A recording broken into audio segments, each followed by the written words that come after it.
So, ayan guys, nagpapakain tayo ng aming mga doggy-doggy. Ayan, ganyan. Ito palagi yung ginagawa namin araw-araw pag magpapakain kami. Ito yung mga doggy namin o naghihintay. Ayan. Magpalit namin doggy. Oh, say hi to my vlog muna. Oh. Aya, wag yung plastic. Akin na nga. Akin na. Akin na. Akin na muna eh. Akin na. Nagurog na naman yung plastic na yan eh. Ayos mo yung kasaway. Ayan. Kasama yan sila lagi sa aming kanin. Tapos binibilang ko lang sila yan ng ulam para may ulam sila. Eto, ganyan ang ulam nila araw-araw. 'Di ba? Tapos kami, hindi ganito yung ulam namin. Pero sila, ganyan ang ulam nila. Ganyan ka-spoil yung aming mga aso. Actually, matagal na rin kami may mga aso. Kaya sanay na rin kami. Sa ngayon, 4 na lang sila, pero dati 6 yan sila. So, ganyan. Vlog ko na lang itong aking pagpapakain. Kasi everyday routine ito nila. Ganito yung aming sitwasyon pagka umaga. 2 beses lang din naman sila kumain. So, ayan ang isa. Hindi na makapaghintay. Oyo! Papa doon, papa. Hindi na siya makapaghintay at gusto niya nang kainin.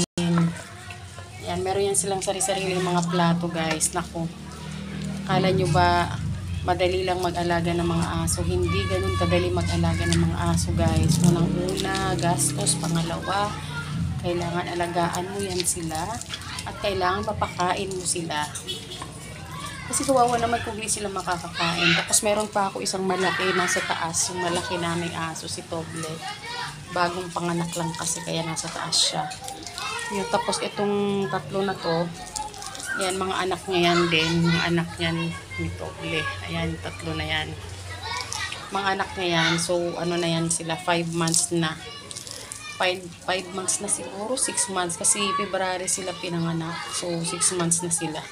Tapos yung mga ibang aso naman namin mga guys, is binigay ko na sa mga kapatid ko kasi hindi ko na kayang pakainin yung 6. Grabe, as in, sobrang laki ng araw-araw na gastos.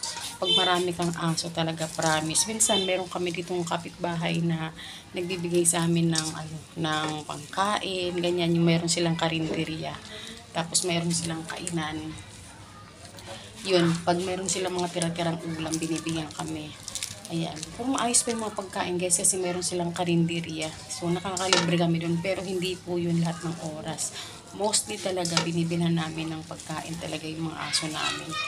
Kasi kawawa naman sila pag wala silang kainin. Hindi ko naman sila pwedeng pakainin lang ng mga sardinas. Hindi namin pinapakain yung mga aso namin ng sardinas guys. Kahit hindi kami masyadong mayaman. Ayun, sawa naman ng Diyos na iraraos naman namin araw-araw yung gastos namin.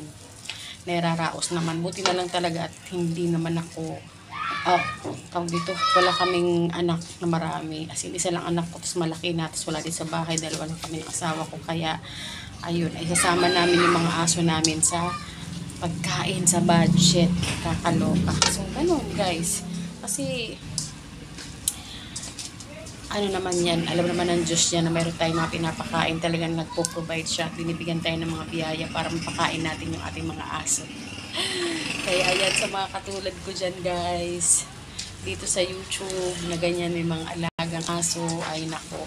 Pero guys, kahit ganyan sila, nakakapagod silang alagaan, mahal ang gastos ng pagkain, pero worth it naman kasi mga loyal sila. Ang saya lang pag, yung pag may problema ka, tapos nandyan sila para nakakawala ng problema guys. Laking tulong, tsaka nakakawala ng stress. At tsaka ang lakas nila maka-happy pag nandyan sila. Pag may problema ka, parang naiintindihan nila pag may problema ka. Ay naku, nakakatuwa guys. Dati, ayoko na mag-alaga ng aso kasi palagi namamatay yung aso ko. And then, ewan ko lang, binigyan ako ng aso ng kapatid ko. Ayun, from until now, mula noon nang binigyan ako ng aso ng kapatid ko kasi ayoko na talaga sana mag-alaga ng aso dahil nga namamatay. Pero nung binigyan ako ng aso, ayan, isa hindi na makapaghintay. Yun, tuloy-tuloy na hindi na namamatay yung aso ko pag merong tuta. So ayan, ilagay ko na pala. Ito yung mga pagkain. Ito yung mga plato nila. Ito yung mga plato nila. Lalagyan natin yan dyan ng isa-isa. Hati-hati sila.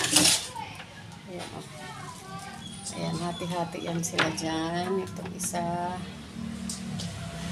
I-divide ko yan ng 4 kasi 4 sila eh. Yung isa nasa taas.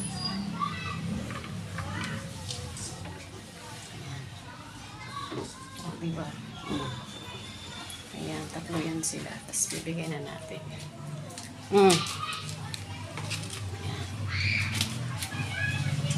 Aya. Ay, oyo. Tapos yung isa. Aya, oh. Aya. Aya, dito. Aya. Yan na sila. Diba? Ayan yung dalawa. Yung isa mamaya pa yung kakain. So, ayan guys. Kumakain na yan sila. O, diba? Ang saya lang talaga. At nakikita mo sila nakakakain sila araw-araw. So, ayan lamang for today's video. Ayan, abangan po natin yung ating mga ibang mga video pa na i-upload dito sa aking bagong YouTube channel. Thank you so much and bye-bye!